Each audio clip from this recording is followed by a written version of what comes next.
So hello everyone and welcome back to yet another YouTube video, and this is my first YouTube video for my brand new studio / bedroom setup with a professional microphone, a ring light and a couple of LED lights around me. So I'm super excited for the quality of the content, the consistency of the content to be upregulated over the course of the next 6 months or so, and I'm so excited to have you along for the journey. Without further ado, let's get into the topic of today's video, and it's a topic that I'm literally just going off the cuff here. Open up the camera and then the thought of lean bulking, dirty bulking, how so many people do bulking wrong. I want to just put you on the straight and narrow about what you need to do to put on size, put on muscle mass in the most efficient manner possible. So the first thing that needs to be dispelled when it comes to bulking is the fact that the fatter that you get, the more muscle, the more strength that you're going to grow. And we've all seen, whether online or people in person, talking about how they're dirty bulking or they just eat so much shit under the guise of that it's bulking season. And this is the completely wrong way to go about it. And from my own personal experiences, the people who I always spoke to who justified the fact that they're the size of a fucking house in a bad way, not because of the fact that it was now bulking season, they were always the people that even when they did cut had the least impressive physiques. For someone like me, the heaviest I've ever been is 112.5 kilos, but even at that I still had a hint of abs. Now it wasn't very defined, I was very soft all over, I had quite a substantial amount of body fat looking at my lower back, my legs, my arse, but I never got to the point where I just looked disgusting, I looked floppy, or I looked basically obese. And that's the first mistake, the crucial mistake that a lot of people make. Shoving their faces with all sorts of takeaways, all sorts of calorie dense foods, and essentially what they're doing is that they have very poor eating habits in general, and they have very little control over the foods that they consume and the diet that they endure. But because they're now bulking or looking to put on muscle, they can find a means to justify that.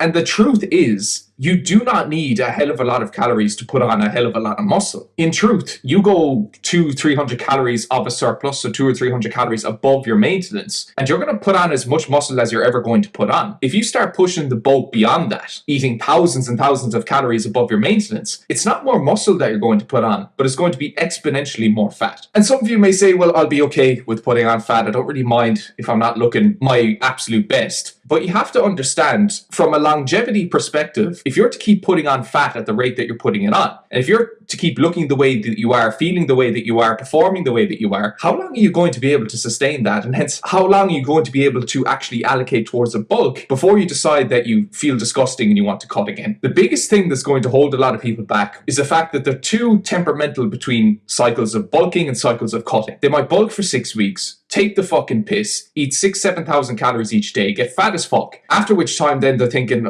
fuck, I'm gonna have to cut again. And the cycle just continues to repeat itself. So if you want the most success with a bulk, it's so important that you keep your body fat levels in check. Now you should be consistently gaining weight. And with my clients, whether one-to-one or on the Fitzness app, I look for, on average, about 0.2 to 0.5 kg of that individual's body weight being gained per week. So that is enough of a body weight gain that signifies that they are in a surplus and that they're optimizing their environment for building muscle. But also, it's a low enough increase each and every week that they could sustain that way of eating. They could sustain that bulk, in theory, for up to a year. The biggest reason why 10 years down the line, I look a hell of a lot more impressive than individuals who've been in the gym for the same length of time as me, or in some cases even longer than me, is because when I did undergo cycles of bulking, I kept it pretty conservative. I was consistently gaining body weight each week, which I think is important if you really want to optimize the amount of muscle that you want to build. But I did so in a manner that allowed me to sustain a bulk for 9 months, 12 months, or in my first 2 years of lifting, of a fucking surplus. Slow and steady wins the race. Like anything, if you come flying out of the blocks to begin with, yes, it might feel great. Yes, you might have loads of energy. Yes, your lifts may be flying up inside in the gym. But you have to maintain a very clear picture of the long-term goal, the long-term objective. And unfortunately, just putting on so much body weight so quickly because you've justified it to yourself while you're munching KFC for breakfast because, you know, you're now all of a sudden bulking. That is the one thing that's going to jeopardize you making the most amount of progress possible. Dirty bulking, cheat meals, cheat days are nothing other than individuals with disordered eating patterns justifying their disordered eating behaviors. I am the first person to say that if you're struggling to get the sufficient amount of calories in order to hit your surplus, make use of fried foods, takeaways, fucking quote-unquote junk food, but at that, don't take the piss. Your diet should be somewhat similar to how it would be on a cut, to how it would be at maintenance, to how it is in a surplus. But the quantities of food that you're consuming, you're just manipulating ever so slightly. And where you need to, you're making use of high calorie, low satiety foods like junk food in order to push you over the edge and get you into that surplus consistently. There's a lot of hype online about main gaining, about lean bulking, and essentially all lean bulking is, there's no magic to it, but it's making sure that you're in that very conservative calorie surplus consistently, hopefully with the aid of MyFitnessPal and making sure that you're tracking your calories so that you're not getting so fat so quickly, but at the same time, you're in enough of a surplus that's going to optimize your ability to progress inside the gym. So there really is no rocket science to it. Whether you're bulking, whether you're cutting, whether you're even just maintaining, a lot of the things that you do inside and outside the gym stay the same. You still want to be hitting a really good protein intake, roughly 1.5 to 2.2 grams per kg of your body weight per day. You want to be training with intensity, following ideally a fairly similar, if not the exact same training program. You still want to be striving for progressive overload. You still want to be getting stronger within given rep ranges.